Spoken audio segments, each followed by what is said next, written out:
Hi and welcome back to the Cobot channel. This week we're joined by Professor Miles Elsden from the ICER Centre in York. Hi Miles. Hi, nice to meet you. Can you tell us a little bit about your role, Miles, and what the ICER Centre does? Okay, so I'm the director at the Institute for Safe Autonomy at the University of York. I'm the inaugural director. It's a new institute.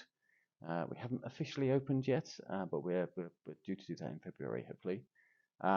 So we bring together some of the existing expertise that the universities had, particularly around the safety of autonomous systems, into a building that's a mixture of laboratory and an office space.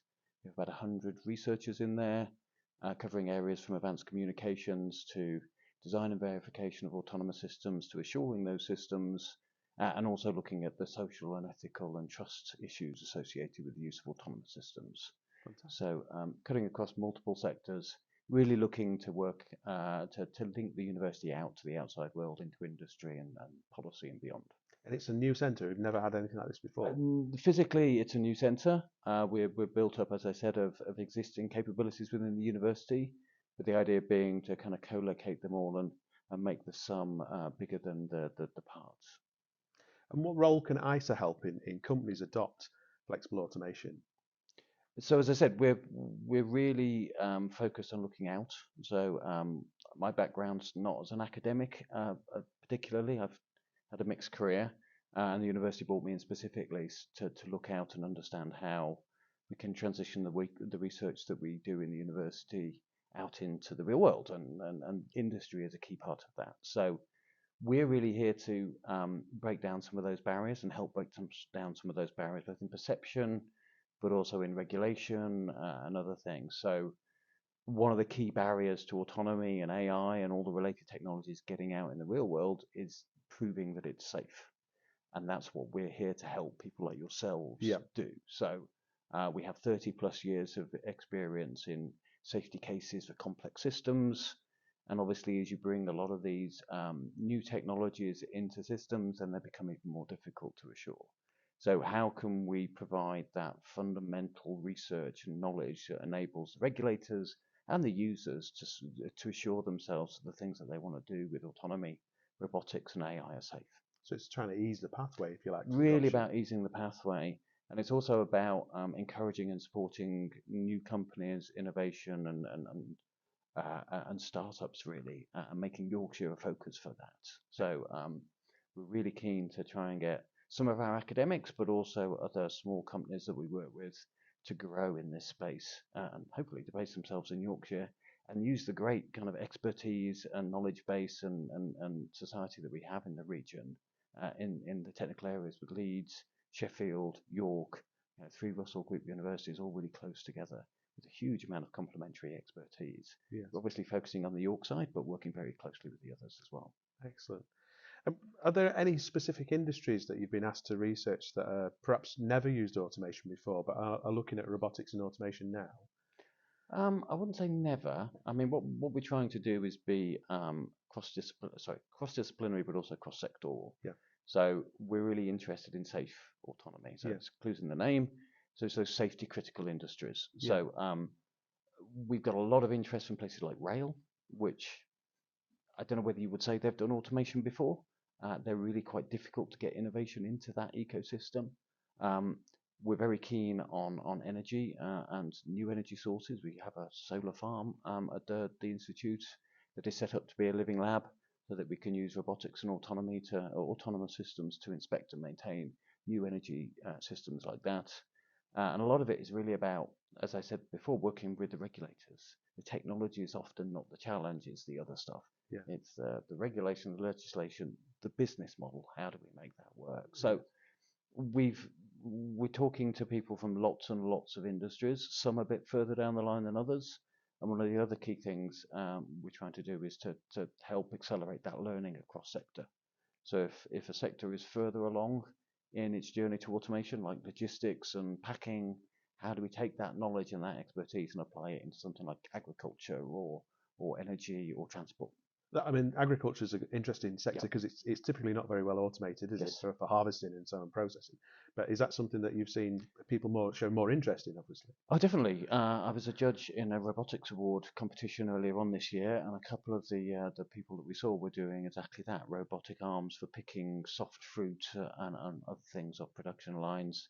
Talking to an Indian company who want to use an autonomous system to look at crops growing in greenhouses and reduce the human intervention that's needed to manage tomatoes and similar kind of crops in greenhouses. So I think there's a real drive. But again, safety is absolutely key there. When you go out into the agricultural sector, there's lots of bits of metal flying around at high speeds, Yes, close to people. yes. It's a real safety-driven industry, and we need to make sure that we can assure people and prove to people that the robots that they're going to use are going to be safe.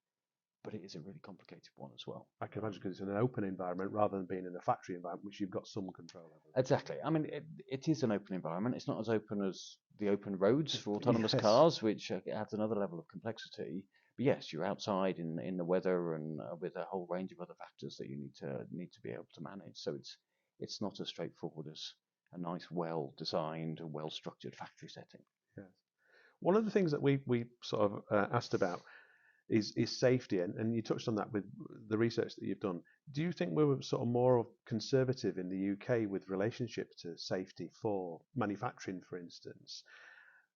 Possibly. I think there's always an interesting balance. I think historically the UK has not been in a bad place. I think we're kind of in between the move quickly and break things kind of stuff of the US and the let's regulate first before we deploy that we see to some extent in Europe. Yeah, And we have historically had a nice balance in between the two. I think there are other barriers to roll out, and I think safety in a factory setting is obviously key. I think we're doing quite well in the logistics sector, but there are other areas where we're probably a little bit behind the curve. But I don't think safety is really the barrier here, not for those kind of applications. Other applications, as I say, in transport or other more safety-driven yes, industries, then it becomes more of a challenge. yeah. Um, and obviously, we make cobots, and that sort of provides a lot of flexibility to manufacturers. Um, do you think sort of smaller companies are starting to look at automation and robotics that would have never considered that in the past? Because traditionally, we think of automation being used in the large car plants or the huge packaging plants. But what's your views on that? I think so. I mean, I think, but I mean, we've spoken about this previously. I think it's that perception of what a robot is. Mm. A lot of people look at a robot and they see these big car plants behind fenced off areas with kind of big safety shut-off features moving around at speed. And I don't want to be anywhere near that. Exactly right. We've got a much smaller environment that we're trying to do things in. We have some of your cobots. We have some of your competitors' cobots. We're technology agnostic. Yep.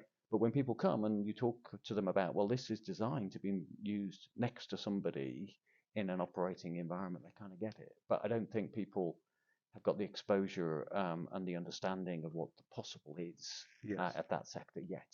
And I think that's kind of one of the things that we're both keen on trying to explore. It's the challenge, isn't it, that we've got to try and raise the people's understanding of that and how they can follow that pathway without having pitfalls, basically. Yeah, I mean, it's also about, well, what are the barriers to us doing it? You know, these robot arms aren't cheap. They're not massively expensive. They're a lot cheaper than they used to be, but it's still quite a big capital investment. Yes. So that's a barrier, and unless you can understand what the benefit and the cost benefit and the return on investment and all that kind of business type stuff is for that technology, it's a challenge. But there's also, I think, a bigger challenge is, well, what could I use this for? And not understanding the breadth of capability of these things and how easy it is Yes. to program and get these things working now. You don't need a PhD in computer science to program it to do what you need it to do.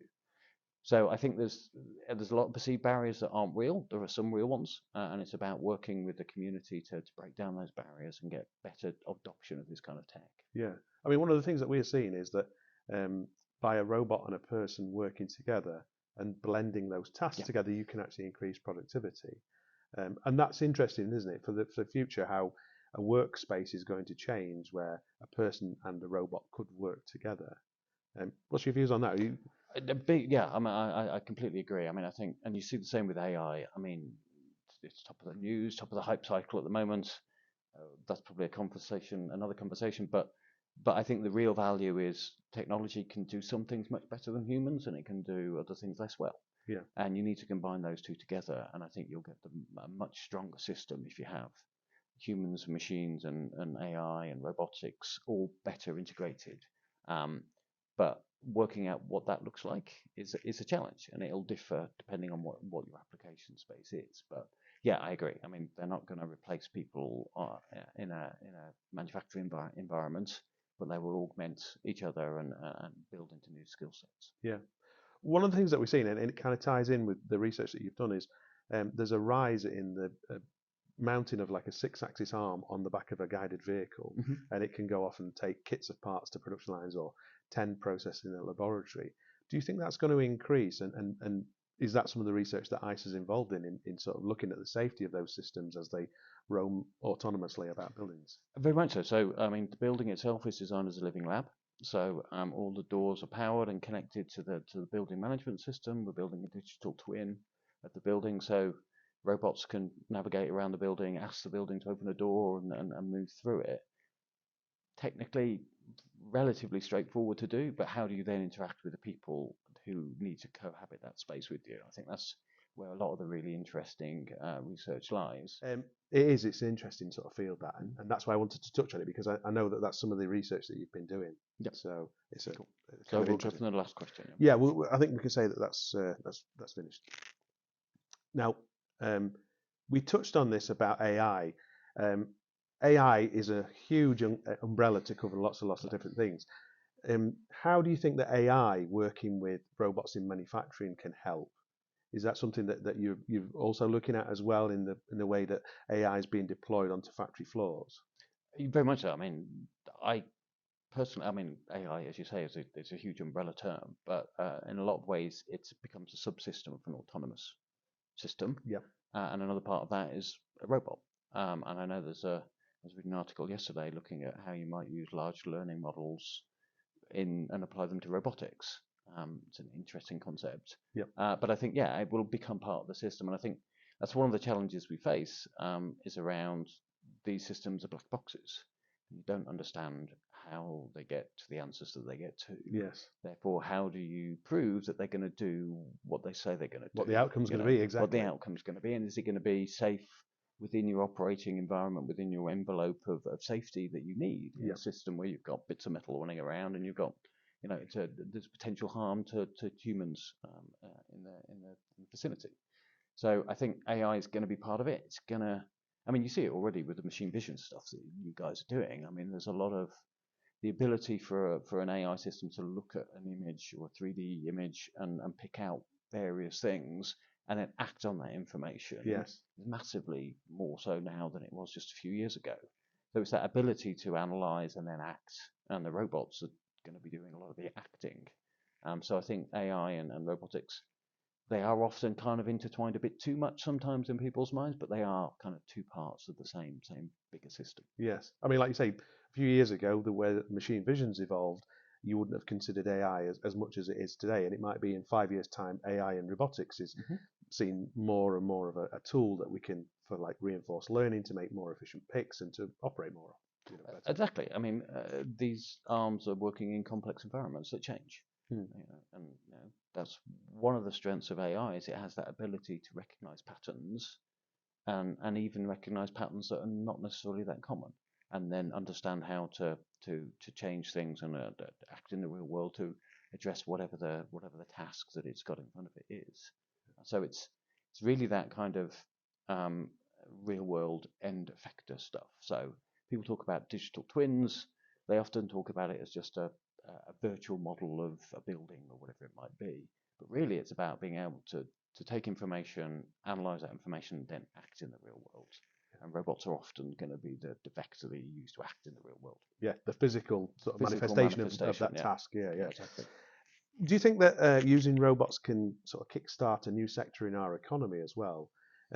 That's quite interesting because we don't have many UK based robotics companies, but I mean, is that something that you're also involved in the research of looking to try and help these startups to get to the next level, I guess? Very much so, yeah. And there's always an interesting question as to what you buy and what you make. But even if you buy most of your stuff commercial off the shelf, there's still then some value add that you bring, and then you provide that service or equipment to an end supplier. So I think there's a whole range of supply chains that I think the UK needs to get its head around. I know colleagues up at the National Robotarium are very much thinking along those lines. And are we a maker or a taker of this kind of technology? And I think in some sectors we'll be a taker, and in some sectors we need to be a maker.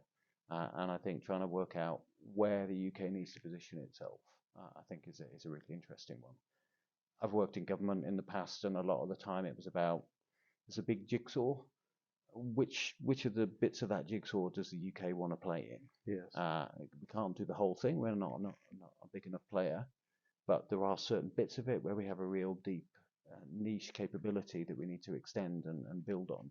And if we can provide that piece better than anybody else, then we become a big part of the wider ecosystem. It's interesting because I see it as an opportunity for the UK. Very much so, yeah. Rather than being limited to not having as many robots as potentially other European countries, that just means that we've got much more potential to increase our productivity and create a new sector for the economy that's actually going to create jobs and protect us for the future.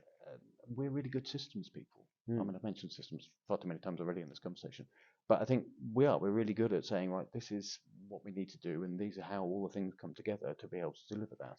Yeah. Some of those we might make, some of them we might buy, some of them we might partner with others for. Yeah. But that integration piece is something that we're really to consolidate it all together. Yeah. Exactly. Yeah. And these are always going to be complicated, complex systems.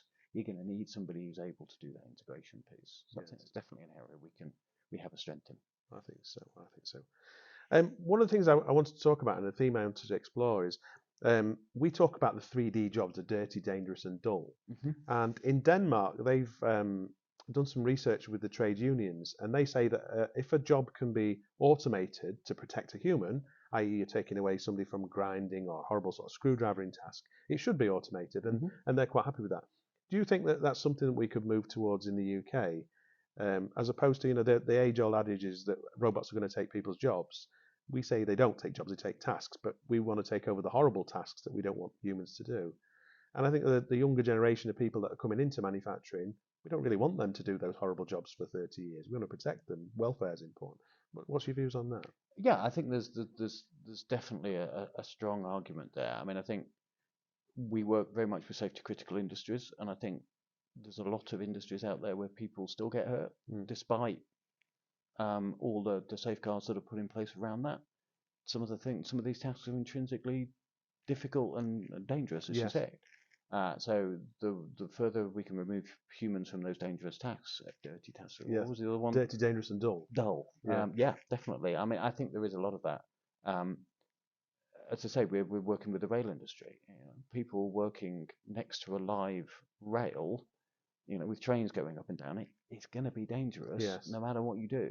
So if you can replace those people with automated systems that can do the inspection or maintenance, whatever they're doing, okay, they might get damaged or whatever, but that's a very different thing from a human getting injured because they're in that such a dangerous environment. So I agree. I think those are definitely the areas of focus, and I think yes, it will take away some jobs, but it will create other ones. And I think there's whenever a new technology comes along, there's always this kind of economic transition. Some jobs are created, other jobs are no longer needed. When I used to work in transport, we were talking about autonomous cars right back in the early days of it, and it was like, well, what's that going to mean? What jobs are that going to take away? And I asked my guys to look at what happened when we went from horse and cart to the internal combustion engine. There's a huge infrastructure of jobs that supported that horse and cart driven economy. None of them exist anymore. But there's, people just had a transition into a new way of working. And I think it won't be to the same scale, but there's a similar kind of transition, I think, as AI and automation becomes more embedded. I think so. As manufacturing as a whole needs to adopt new technology to move forward, don't they? And that's always been the case, that humans have used technology to make things cheaper, faster, better quality. Exactly. And I think we'll see more of that. And I think you see a lot of automated, specialized automated machinery in certain sectors. fine, and they can do stuff much quicker, much more accurately, much more cost effectively than humans can. The advantage of cobots is you can bring that into different parts of the economy, further down in scale, and as you say, take one of those 3D jobs away from people and allow them to focus on other things. And we do have a labour shortage problem at the moment. I think that's not going to be fixed in the short term. So again, creating that capacity for robots to do jobs that you can't find the people to do, Yes, I think is equally important. I think so, because there is an aging population in the Yep. manufacturing field, and we need to sort of like start to implement technology now that's going to help us value the people that we've got and let them use their human skills. Because we always say that human skill is the biggest asset that any manufacturing business has. Yes. And when you lose that, you've lost it basically. You can't get it back. Yeah, people are always your most important resource, Yeah. definitely, and that's not going to change. Yeah. They'll be doing different things, but you're still going to need them in the system and to manage and program and optimize the use of these type of systems. You'll need people, and they're going to go wrong. You'll need people to fix them. Yes. You'll need people to install them. You'll need people to maintain them. You're going to need different types of jobs, but you'll still need plenty of jobs. You're creating an extra economy on top of it, aren't you? Exactly. Yeah. It's that whole ecosystem around it, which again we're a bit behind some others, but I think there is a big opportunity space for us there as well. Because as you say, as these things get more rolled out, you're going to need those services. You're going to need those companies that support the rollout and the provision. You guys provide this stuff. You provide a lot of training for it. There's lots of other companies that work with you to deliver that capability to the end customer. Yes. Excellent. Miles, thank you so much for joining us today to talk about robotics. It's been so interesting. That's all we've got from the Cobot channel this week. We'll speak to you next week with another interesting guest from the world of robotics.